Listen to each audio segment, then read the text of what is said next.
ഒന്നും കാണുന്നില്ല അല്ലേ? ഒന്നും കാണുന്നില്ല. എന്താ കാര്യം എന്നറിയോ? ഞാനിങ്ങനെ ബ്രൈറ്റ് ലൈറ്റ് അടിക്കണം നിങ്ങളുടെ മുഖത്തോട്ട്. ഇത് തന്നെയാണ് രാത്രി കാലങ്ങളിൽ വണ്ടി ഓടിക്കുമ്പോഴും നമ്മൾ കാണിക്കുന്നത്. എതിരെ വരുന്ന വാഹനത്തിൻ്റെ നേരെ ഇങ്ങനെ ബ്രൈറ്റ് ലൈറ്റ് അടിക്കും. എന്തിനാണ്? എനിക്ക് കാണണം, എൻ്റെ കാഴ്ചയാണ് ഇമ്പോർട്ടൻറ്റ്. ഞാൻ സ്വാർത്ഥനാണ്, സെൽഫിഷാണ്. നിങ്ങൾക്ക് കണ്ടില്ലെങ്കിലും സാരമില്ല. നിങ്ങൾ കാണാത്തത് കൊണ്ട് വേറെ എവിടെയെങ്കിലും പോയി ഇടിച്ച് നിങ്ങൾക്ക് പരിക്ക് പറ്റിയാലോ മരിച്ചാലോ എനിക്ക് പ്രശ്നമില്ല. എനിക്ക് കാണണം.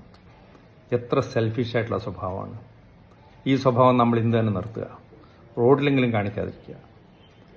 അപ്പോൾ നമ്മൾ പറയും റോഡിലത്തെ രാത്രി കാലങ്ങളിൽ സ്ട്രീറ്റ് ലൈറ്റ് വേണം, റോഡിന് വീതി കൂടണം, ഡിവൈഡറിൽ റിഫ്ലക്ടർ വേണം, റോഡിൽ കുണ്ടും കുഴിയും, ഇതൊക്കെ കൊണ്ടാണ് അപകടമെന്ന്.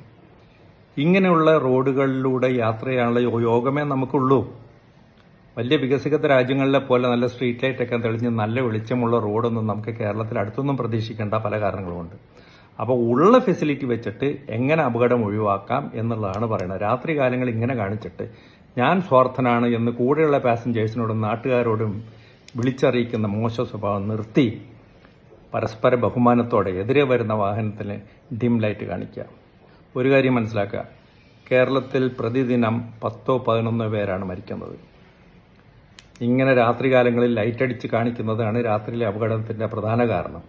ഈ 10-11 പേരുടെ മരണത്തിന് നിങ്ങൾ ഒരു കാരണമാകാതിരിക്കാൻ വേണ്ടിയാണ് ഈ പറയുന്നത്. ആ കുറ്റബോധം വരാതിരിക്കാൻ വേണ്ടിയാണ്.